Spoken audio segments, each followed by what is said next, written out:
अस्सलाम वालेकुम मेरे YouTube फ्रेंड, उम्मीद करती हूँ कि आप सब खैरियत से होंगे।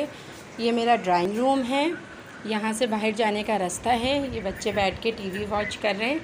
सलीम सलाम करें। अस्सलाम वालेकुम।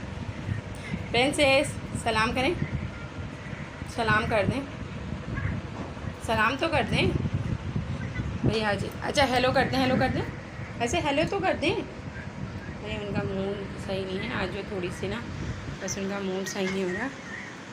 और ये इस तरह हमने अपने रूम को डेकोरेट किया है कुछ, और बच्चे बैठ के टीवी वॉच कर रहे हैं।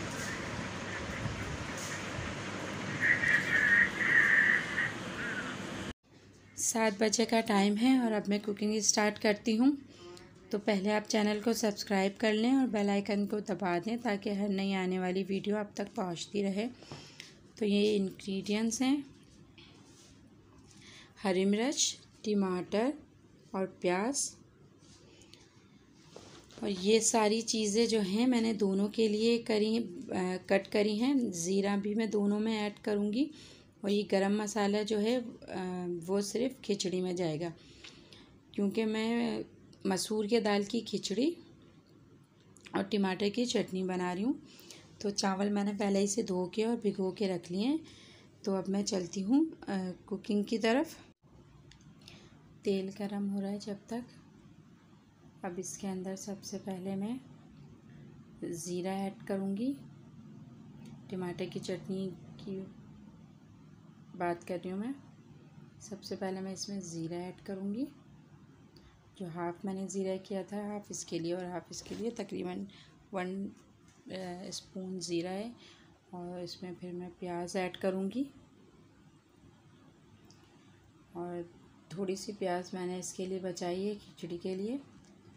अब इसमें मैं ऐड करूँगी, इसमें भी मेरे तेल गरम हो गया है, तो ये वाली प्याज भी मैं दोनों को साथ लेके चलूँ ताकि जल्दी से दोनों साथ ही कुक हो जाएं एक ही टाइम में। तो दोनों की प्याज ब्राउन हो रही है। अब मैं इसके साथ इसमें जो मैंने बाकी मसाला रखा था ना, ये सारा मसाला मैं इसमें इस तरह ऐड कर दूँगी। और ये जो है इस तरह करने के बाद ये जो टमाटर और हरी मिर्च डाली थी ये भी हो जाएंगी इस तरह से। कुछ इस तरह से भून गया है। अब इसके अंदर मैं नमक ऐड करूँगी। मैंने नमक डाल दिया था। नमक ऐड करने के बाद ये मैंने ये सारे चावल लिए हैं, और मैं इसको इस तरह से ऐड करके इसको भून लूँगी। चावलों को इसके साथ भूनूँगी ताकि इसका टेस्ट अच्छा है। भूनने के बाद आपने पानी ऐड कर दिया है।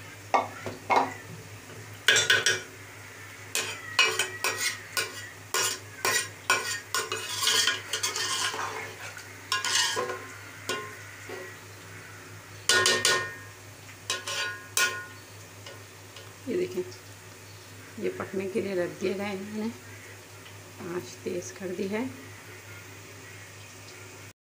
प्याज काफ़ी हद तक लाल हो गई है। अब इसके अंदर मैं हल्दी, पिसी मिर्च, नमक और हरी मिर्च ऐड करूँगी। और इसके अंदर मैं इसके साथ साथ टमाटर भी ऐड कर दूँगी। अब मैं इसको अच्छी तरह चलाऊँगी ताकि मसाला इसके अंदर मिक्स हो जाए। और अगर आपको मेरी वीडियो पसंद आई हो तो आप इसको लाइक और शेयर ज़रूर कीजिएगा। तो इसको अच्छी तरह भून लें आप। हमारे चावल काफ़ी हद तक पक गए हैं।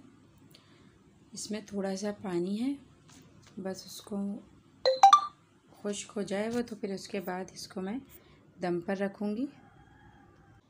चावलों का पानी खुश्क हो गया है। अब मैं इसको दम पे रखती हूँ। तो पहले मैं इसको 2-3 मिनट फुल फ्लेम पे रखूँगी। उसके बाद मैं इसकी फ्लेम लो कर दूँगी। और टमाटर हमने यहाँ गलने के लिए रखे थे। अब मैं देखती हूँ कि टमाटर गले या नहीं गले। तो टमाटर भी हमारे काफ़ी हद तक गल गए हैं।